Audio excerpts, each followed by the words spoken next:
Philly? Yes. What part? West Philly. West Philly. All right, we got Yes. another West Phillian today. Sorry, we took over Yeah, I today. mean, Yes. I mean, representing North. We done had a lot of North time. Okay, I'm gonna book some more upstate people. You gotta even it out a little We gotta bit. get on the books. No, listen, I love it because, like I said, the different generations, the different areas, we all got Right. different experiences. Philly, Philly, Philly's where I am from. You are tuned into the Philly Culture Podcast. If you have not already, go ahead and hit that subscribe button so you do not miss out on any of the episode. I am your host, Taja Morris, the founder of Sisters with the Agenda in Your Culture Connection. And we have Kaima Akbar, the co-host of Urban Queens. And we have came together to put on and shine a little light on Philly. The Philly Culture Podcast is here to talk about our upbringing in the city of Philadelphia and how it has birthed our hustle. Philly has some great creators, entrepreneurs, and community leaders who have been creating cultures in the city of Philadelphia for years. So stay tuned and check out some of the great people we have. And if you missed out on any episodes, make sure you go back and follow. If you haven't hit that subscribe button, make sure you go ahead and do so now. All right, guys, we are live for another episode of the Philly Culture Podcast. And if you are just tuning in, my name is Taja Morris. I am the founder of Sisters with the Agenda, your co-host here at the Philly Culture Podcast and the Culture Connection. And we are tuned in with our co-host. Yes, it's me, Kaima Akbar, the owner and creator at Urban Queens. Today we have our special guest, Shanice. Go ahead and introduce yourself. Hi, I am Shanice Porter. I am also known as CEO Marie Rose. I am the owner of Petite Rose Venue in Lansdowne, PA, and also Rosebud Studios, also known as Rosebud Philly on Broad Street. Yes.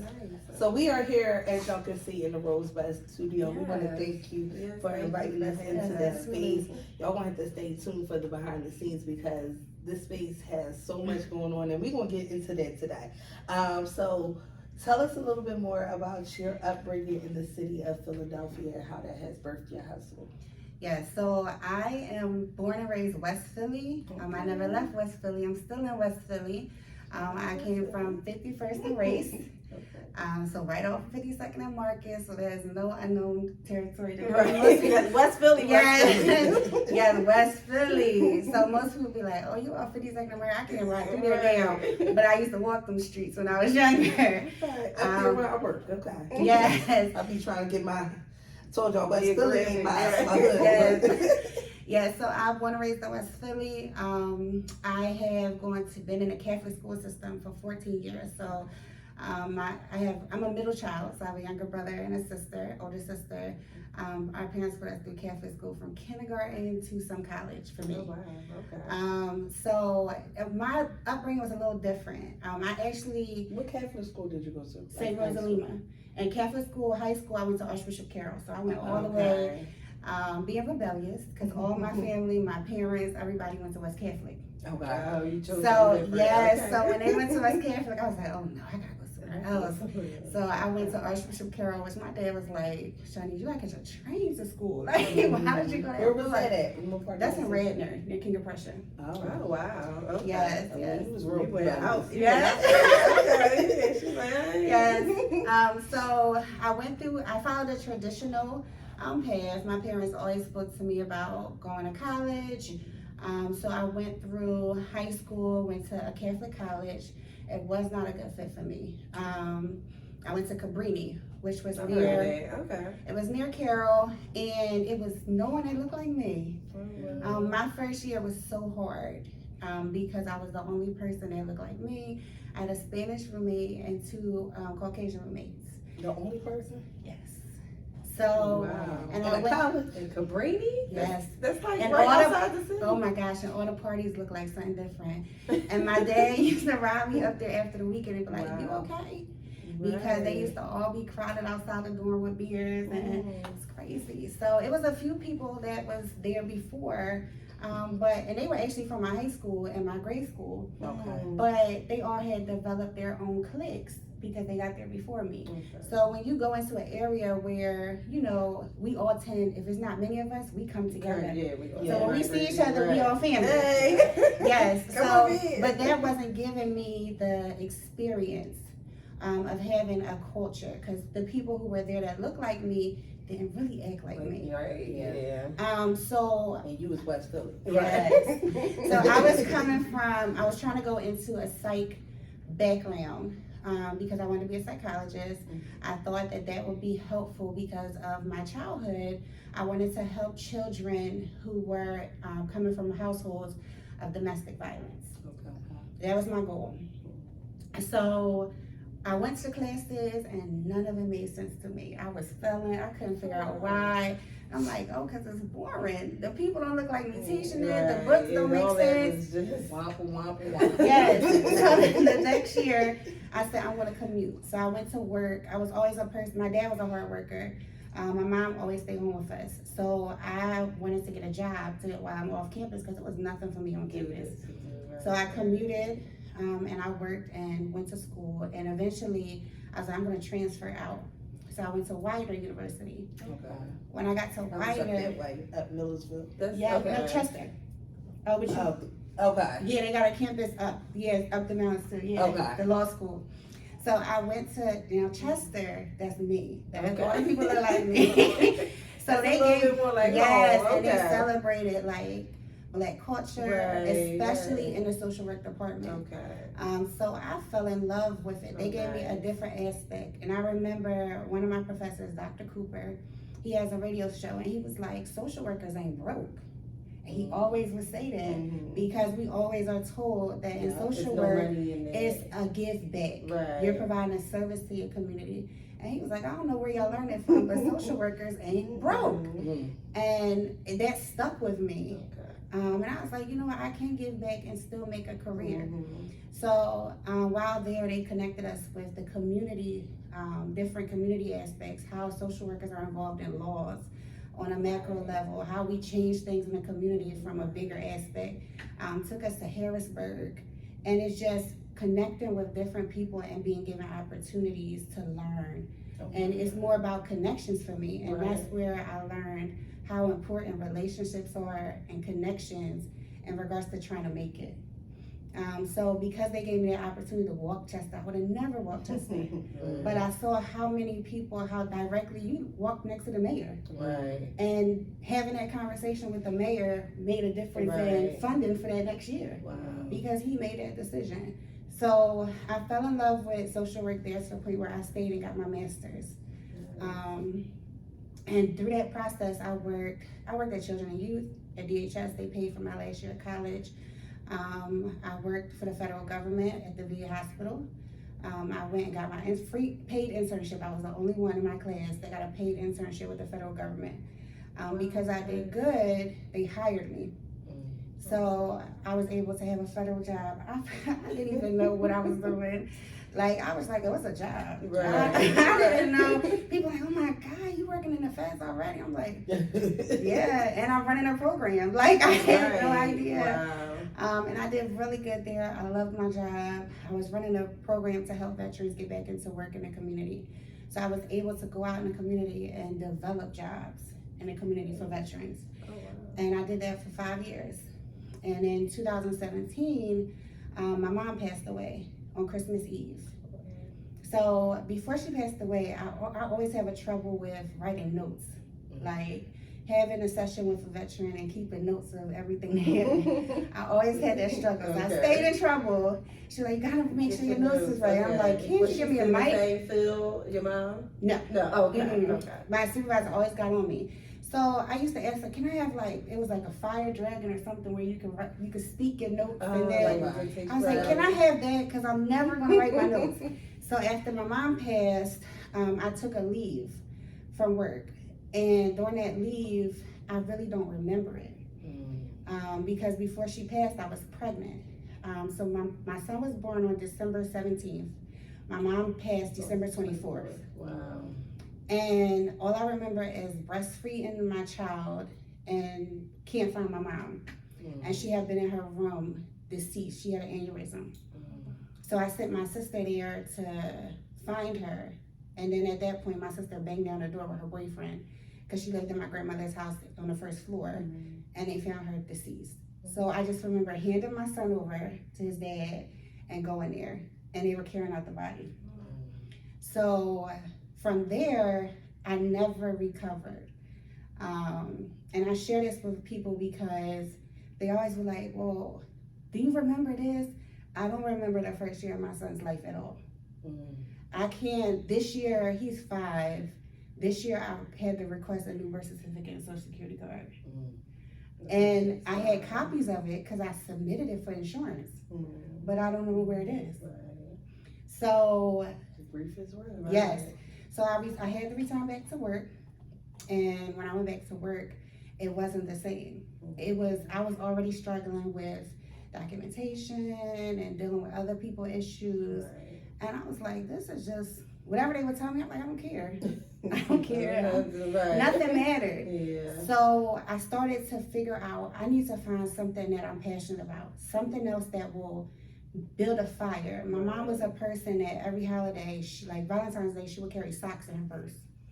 And she would walk around, and on her journeys to like her friend's house, she would hand them socks. And be like, Happy Valentine's Day. She would hand them candy just to make people smile. Right. Yes. And when we was little, she used to sell crabs and have flea markets outside our house. Oh, wow. So we sold $2 bags of crab legs. Give her, right? She was always doing something. So I was like, okay, I'm gonna go into something like that. So I started selling t-shirts at my job. And I made t-shirts and I named it the Devin Marquise because those are my son's names. So I started selling t-shirts and I was selling them to people at my job left and right. And they all walking around with the Devin Marquise. Just come in with our own business and I'm not a And I was like, yeah, I'm gonna get these t-shirts. And I was like, oh, people walking around with the name on it. That's like, yeah, I'm like, that's crazy. Right. So I'm like, all right, like, what else can I sell? So I'm like selling paparazzi jewelry now, right? So Okay. somebody, at that point, it was coming out popular. So I got paparazzi jewelry and I got it all over my desk. Like, I'm selling necklaces. I'm telling you, especially when you go on a leave. When you go on a leave and you come back, you got about me. Right. Yes. They have no I had idea. my boss in there buying stuff. Like, it was real. She's like, all right, just put it in a bag. So then I was like, all right, I realized I don't really like the sales part because I was going live and it takes a lot to do. Yeah. So I'm like, okay, that ain't gonna work for me. So I started looking on Instagram and Facebook for different people going live. At this point, people's going live is popular. Right. So I was like, let me see if I could find something that other people are doing and maybe I could jump in. So everybody got free live classes where they drop gems. So every time they would say something, I would start Googling it to see if I could find information. Right. So I came across this guy that I went to high school with. Well, everybody probably know, Nehemiah Davis. Oh, yeah. Okay. So I took his course for event space. I joined his course. I took 2 weeks. So I did not stay for the whole course because I didn't really need the course because I felt like everybody was trying to stick to the same script. Right. But for me, his motivation, and I will always give him the credit for this, his motivation is everything. Right. So I took his words that he said in the different seminars to motivate me to get up every day and go do something towards finding it. And it took me 2 weeks and I found my first event space. And Tosh, my assistant, was actually my first event. She wasn't even 18 yet, she was 17. Okay, And she created her first event and she brought all teen entrepreneurs in to have a fashion show. Shout out to Tosh, Yes. And I was like, oh my gosh, she got the book. I had sheetrock on the walls and no floor, I promise. And they still came out. Yes. Oh, that's right. And that gave me the confidence. Absolutely. So from there, 6 months in, I had a calendar of people.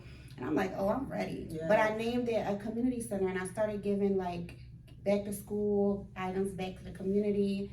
I was in Southwest on Grays Avenue. And what they didn't teach me about was zoning. Okay. Oh my. So when the L&I came, I didn't even know because the place wasn't supposed to be renting to me. Oh, you should have stayed at that course. But I happened to be one of the first because I had opened. Oh, it was bad. They came out like 10 cars deep and there was an event going on with a girl from Jersey. She wasn't even from Philly. Oh, wow. And she was having a Halloween birthday party. And come to find out, they had already been in communication with the owners. And they was told, the owners told them in court that they would kick me out, but never told me. So L and I showed up at 10 o'clock at night to clear the place. And I'm running down there, cops all over the place. I'm like, what the hell? I put a big sticker on my gate. And it was with the red marks. And I had a wedding renewal the next day. Oh my God. And people was flying from all over. So I didn't know what to do. So I said, we opening up the back door.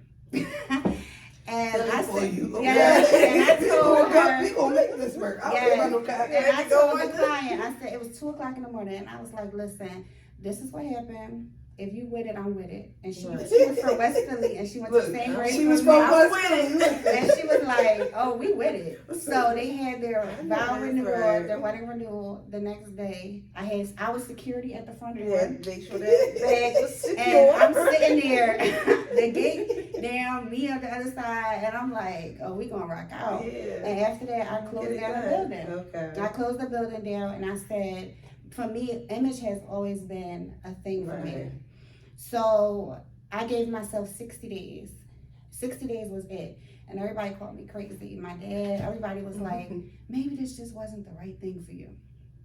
Maybe you should just, it's okay to fail. I never forget that. And I said, wow, people really say that. You know, everybody was saying with it. a vision. It's for you. And I said, you know what? Right. They right, but I'm not listening. And I kept with my 60 days. And so I started writing in my book, and I wrote affirmations. 25 times I never missed a beat. Never, if I ran out of lines, it had to be 25. And I said, I will successfully get another event space. I will be successful. And within the 60 days, I had a new building, double the size. And instead of me announcing ever that my building closed down, I wrote 2.0 as the right. title. Transition. And I upgraded. I know that's right. And they were like, oh, she got a 2.0. People forgot about the Grays Avenue location. And it wasn't until I decided during COVID to write, when COVID first hit, I wrote a book, and it was The Recovery. And that's where I wrote what happened to my first location and how I was able to recover and how I had no money saved and opened 2 event spaces now. And my husband read the book, and he said, what the hell? When did you do it? How? Where? I was like determined to never say anything to anybody because if I did, they wouldn't have understood my process. And I couldn't take anybody saying anything against it to deter me from what I was focused on. So from there, I was like, okay, I had the double marquise. It's good. It's in Port Richmond, but I want something down this end. So I decided to go in the county, which everybody was like, the county, it's hard to get in the county. I found a place in the county on Craigslist. I opened up 2 floors. So the Petite Rose has 2 floors, and this building's 5,000 square feet. So I went from 1,100 square feet on Grays Avenue to 2,000 square feet in Port Richmond to adding 5,000 square feet in Lansdowne.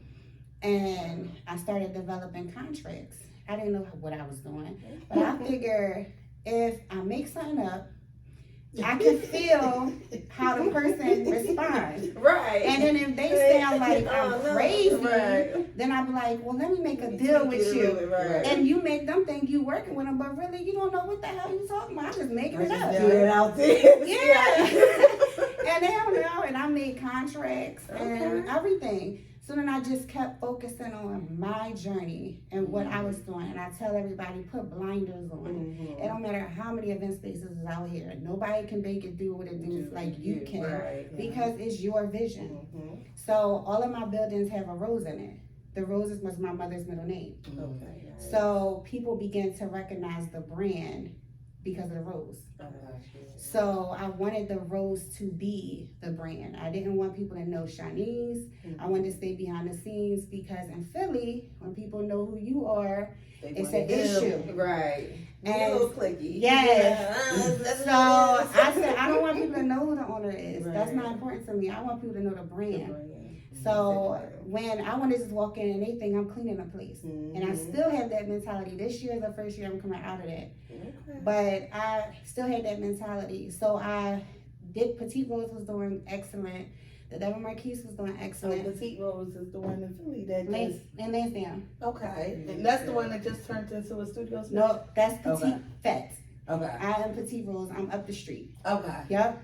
So, but we both from Baltimore. Okay. Yeah. She's on the Philly side. But yeah, we've been doing good. So I said, you know what, I want to try something completely different. And everybody's like, you sure? I say, yeah, because these events, like, it's dealing with a lot of people. And even though we making money, I just want to try something different. So everybody thought I was crazy. And I was like, I want to open up studios. And they like, studios? What is that? So I started Googling it, and it wasn't in Philly yet. Like, it's a lot of them down south. They was all over. Now all of a sudden, they all in Philly. Right. They all over. So I was Yeah. like, what do they do in these studios down south? So I was like, okay, they do rooms, and then they might give you a chair outside your room, but they don't do like the whole customer service type of process. They don't provide that for you. So I said, I'm a mom, and I don't have time to go to different places all over the city for appointments to get my hair done, to get my lashes done, whatever. So I want to make a one-stop shop. So I created a one-stop shop in Darby with 8 studios. I hired a receptionist. I had a receptionist at front that checks your clients in. She puts them in a waiting area. She texts the business owner, let them know. So we handle wine, water, snacks. Nice. We take care of the whole front end. And then when they get to you, then you control how you want them to be for your business. Wow. So I was like, they ain't doing it in Philly. Right. People think you could just get a studio and that's it. No, I want to create a vibe before they even Right. get to your studio. Customer Right, service, I right. keep telling y'all. And that gives leverage for the business that's using you. So are y'all in like the same building at the same time? The receptionist is, yes. Okay. So, and I don't benefit, I don't take no percentage off the business owner. I want that business owner to profit and make as much money as they can. And I advertise because at the end of the day, that's how they pay me rent. If they love to be here, they're going to continue to stay there and pay me rent. And I look at the big picture, where a lot of people, they rent chairs and stuff, and they got to pay a percentage out of their, how many clients they got coming in. But I look at it as, what if they got a bad week? Right. Or a bad 2 weeks? Yep. You know, I shouldn't be hounding them that they gotta get clients. So that's not my business. Right. But my rent once a month is my business. Right. You know, and that's what I focused on. So I had, we all win. yes. So I opened up a location in Darby. It was really successful. I was able to house through my whole journey there 10 or probably more, maybe 12 to 15 different businesses has been there since I opened. So one of my friends had this location, this building on Broad Street. And she brought me in just to give a consultation of what they could do with the space. And things happened and they weren't able to keep the space. So I was like, yo, because when I left the consultation, I was like, yo, I could do some things. But I didn't want to like jump on them. Right. So when she told me, I'm like, yo, that's God. But I have nothing saved. So I'm like, oh, here we go again, Shanice. And I was like, I'm gonna just talk through it. And I met with the owner and I talked and I sold it. And I just started to build this room by room. So every person that came to me and said that they liked the studio, it started with no floors and no walls. That's how I would show it to them. Oh, wow. And I would say, this is what you can have in here. And I would show them the people who already built their places. Right. This is what you can do with it. Right. And because they build their own, you just give them the space, and they will paint it and customize it to the way that they choose for their business. Nice. And I tell them that this is their storefront. Right. Okay. So it has now moved to, I have currently 17 tenants in this building, and we've only been here since October. I didn't know what I was walking into. I thought we was going into a event space. I'm like, what in the? I'm like, wait, where hers at? I see all these names, and I'm like, oh wait, you at the top. Right. So, and people don't know. So in this building, there's an event space that's 3,000 square feet across from me. I actually built a relationship with her, so now I book for her, and I get a percentage off of that. We have music studios in the back. That's a separate business owner. And then I have the 75% of the floor. Oh, wow. So the people who come in here, thank you. So they come in and I'll be the receptionist some days and they'll be like, oh, hi, I'm here for an appointment. They have no idea. And I love it because I get to see the people come in to support other Black businesses without them even trying to show face or act different because they don't know who I am, you know? So I get to see the raw image of what I'm building. And so from being here and seeing the businesses flourish, because when I thought of it, it's just an idea. The business owners made this into what it is for me, not me. So as I started to see them build and their businesses growing over the past couple months, I was like, I need to bring some students in here, some young entrepreneurs or That's young what I teens. said. Didn't I say that? I Yeah. said, these kids need to come see this. And they started doing tours, and parents were reaching out to me, telling me, yo, my daughter told me she saw you and she can't stop talking about you, and I realized I'm following you. And she can't stop talking about how motivated she is. So I created a workbook a year ago, and it walks you through how to be your own goals. And it teaches you how to develop colors for your business, how to develop your LLC, how to walk through the whole foundation of your business. Nice. And I just sent them all a free PDF copy of it. Nice. And I told them, this is your start right here. Yeah. So you can start to fill this out, and this is how you're gonna build your foundation for your business. I'm giving it to you. And I look, cause I could keep track of how many people, and they are downloading it. Okay. They are downloading it, and I said, okay, I went to different hair schools. I was like, this is crazy. I was at Empire, and I'm like, I don't have no hair license. I don't have nothing. And when I first reached out to these people, when I first opened, they didn't answer me. But now they reached out to me, and I went there, and they were like, what salon do you have? And I was like, I don't. But let me tell you, I do have. And then I had to take a moment and was like, I don't have any of this, but these people, I can offer them something. Right. And I offer a studio because everybody doesn't have the clientele to pay a monthly rent. So I created $40 a day for them to rent a studio for the day to service their clients. They can choose 2 days $40 a day. That ain't an $40. hour, though. That's a day. A day. Right. And they can service their clients and pretend like they here. They Right. decorate it. They can have a receptionist check their clients and they get the whole Nice. thing as if they pay a wow. monthly That's a rent. blessing. Wow. And just like this room that we in, people can rent the group room, have their whole setup, and there's meetings or anything, and it's $80, and they can have 10 to 12 people in here have a business meeting, and nobody won't know this is not their place. And I offer that so that the community will have a place. For me, it was during COVID. You know, people was doing hair in houses. People was, and so what's the difference? Some lady asked me, "Ain't that illegal?" And I was like, "Is it illegal for mobile businesses to service you in your house?"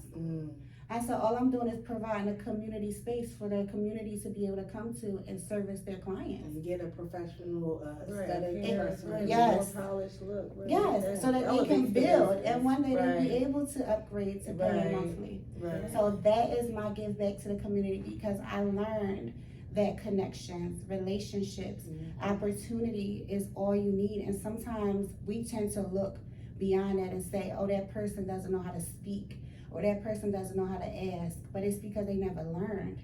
So giving them, involving them in different things and showing them experience from them looking at you Right. and telling them what you went through and how you learned, you'd be surprised how it changes how they develop and be able to be successful in business.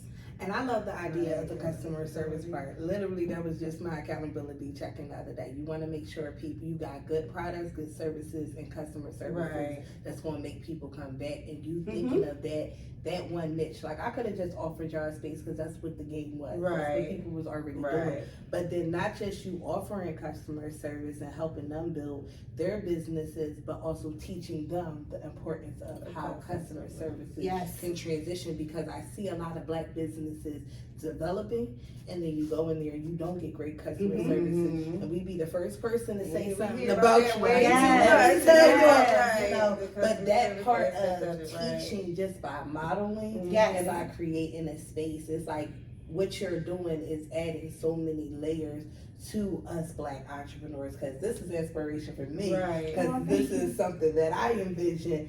And you know, just even hearing about your journey, and even like you saying, like, I ain't saying it again, you know, because I'm just like, Right, sometimes I'm yeah. like, okay, how I'm going to do this, you know, how I'm going to start this. But you know, the vision is always possible in that narrowing in part, because I always say it's your vision. God gave you the vision, and people are not going to understand. They're going to think you crazy, but you had a mission in mind, and you stuck to the mission, and you just kept going. And how many spaces do you have in place? I was trying to count. So right now, this year, I have downsized. This year, the Devon Marquise closed December 1st. because we are upgrading into a ballroom in 2023. Yes. Thank you. Rosebud Studios Darby is closing at the end of this month only because we upgraded to It's all double it. upgrades, George. Right. Yes, we doubled the studios over here on Broad Street. Okay. But we have right now Broad Street, we have Petite Rose Venue, and we have our ballroom coming this year.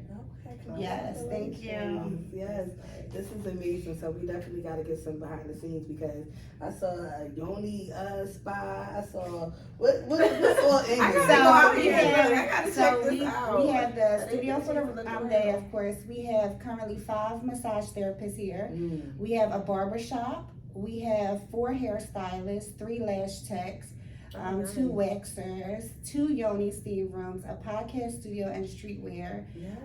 We have a loctician. We have a body contouring, nail tech, teeth whitening. We have a clothing boutique that also has in there a braider, a hairstylist, and a lash tech. They get it all in one. Yes, we have 3 waxers that are coming currently April 1st from European Wax Studio. So we have a number of people moving in. We have a tattoo artist and a I was piercer gonna moving say, are there in. any type of businesses that you don't take like necessarily because No, because it's not the business, the type of business. We go by a vibe. Okay. So I do not lease to just anybody. You have to Okay. have a vibe Okay. to be able to The vibe energy with is right. everyone else here. If your energy is off, they will tell me. Okay.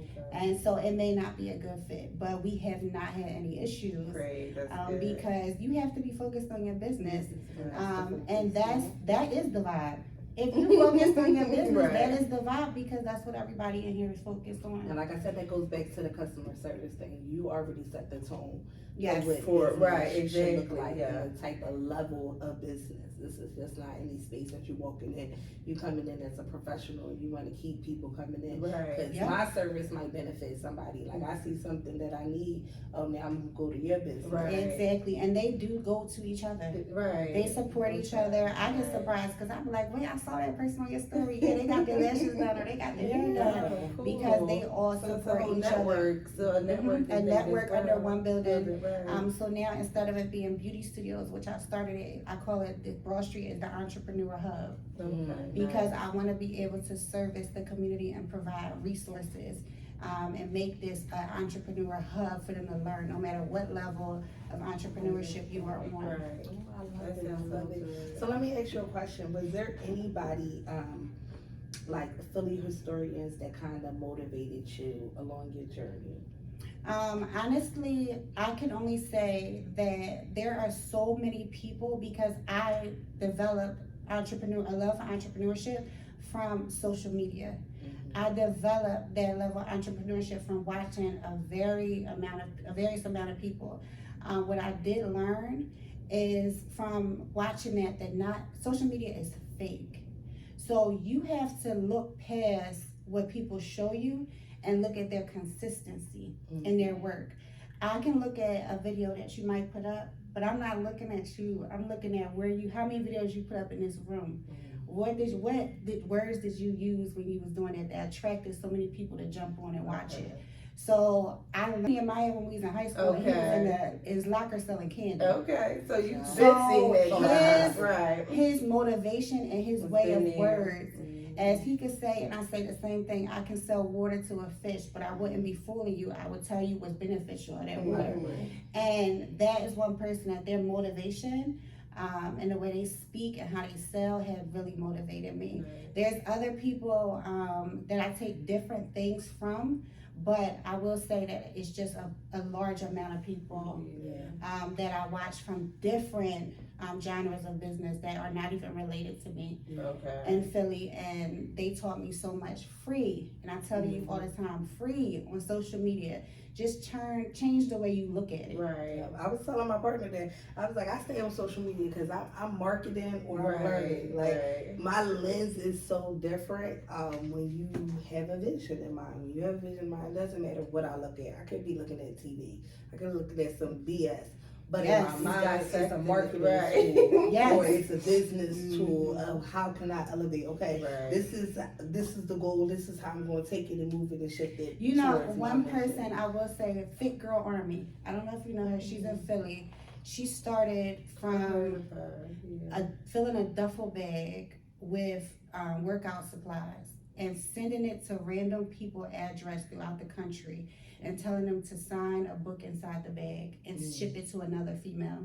That's how she started. Wow, and she would really? get the bag back. I think she's still doing it actually. And I've seen her go get a store and paint all the things. Not have nobody working out in there, just her and her mom. To now, she just announced she has like 2,000 something people with memberships. Wow. And I've seen her through her job. I actually went to work out with her twice, like for 2 different memberships. But she is somebody that I watched her journey and watched her build and be very transparent on camera of her journey. And that's somebody that I wanted to make sure I said, because she is amazing. And I've never given her flowers, but she deserves it. Yeah, she's a Philly. We're going to definitely connect. Yes, get her on here. Yes. But I love it. And this all started, your entrepreneurial journey started out of grief. Yes, I turned my grief into a passion. But remembering the mom giving out the socks and selling the crab bags Right. for $2. Yes, yes. You know what I'm saying? And that spirit, that community spirit, that a feeling of just wanting to give love to the community and provide opportunities that sometimes people don't see. You know, Yes. you had a vision that somebody didn't see that opened up doors for so many different people to flourish and develop, and I love it. Yeah. I love it. I'm glad that we were able to connect and actually come Yes. into your space to really see your hustle and see what you do. Because like I said, you planted the seed in me to know that it's possible. Right, Okay? right. That's the vision for Sisters with the Agenda, is to have a space where we can bring in other entrepreneurs. And That's other awesome. That creators. culture connection. That's awesome. It's out there. The opportunity is there. Yes.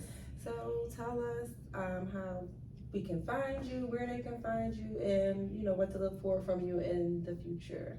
Yes. So you will find me on social media as CEO Marie Rose. From there, you can connect with my different business pages because they are all separate. But definitely, CEO Marie Rose is where you will find all the information about business.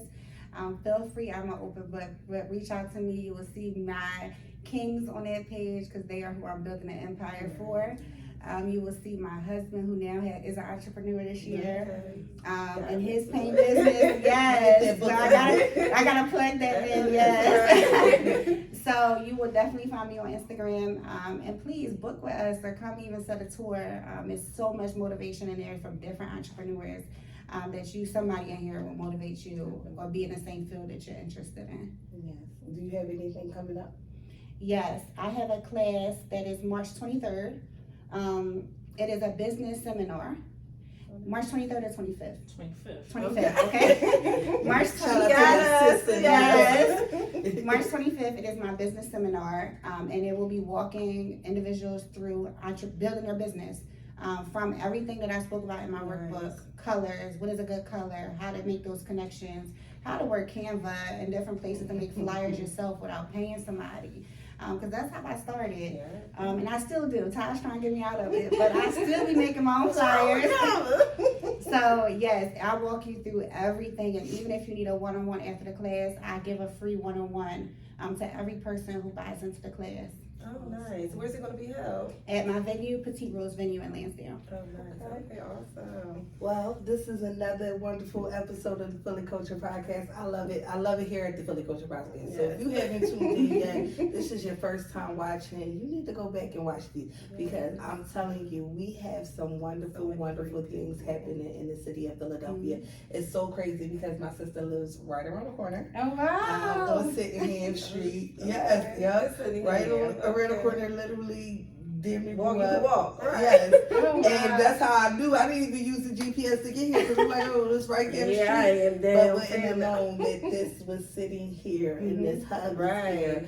So I definitely want more people, if you are an entrepreneur and you are looking for space, hit up the Rosebud Studios. Thank you. Because they have a lot of unlimited spaces for you all, and it's great connections with other businesses that can help your business grow. And I'm gonna keep saying it. Y'all want to say that Philly is not here, there's no brotherly love, and nobody's supporting you. I don't know who you hanging with. We killing that, right? right? Yes. We're debunking that. We're showing you. Yes, So, okay, because the culture, the connection, the brotherly It's love, here. the sisterly affection around. is here. And if you dedicate, like she said, it's about the Right. vibe. If you're ready to work and you really got good heart and good intentions and good integrity, there is spaces for you to grow and elevate amongst the village. So definitely tap in. You can find the Philly Culture Podcast on all streaming networks. Tell a friend to tune in, because like I said, it's some great stuff happening in Philly. We just getting started, y'all, okay? This is only season 1. We just getting started. Right. Stay tuned. All right, have a great Yes. day, Thank you for tuning everybody. in. Thank you for tuning in.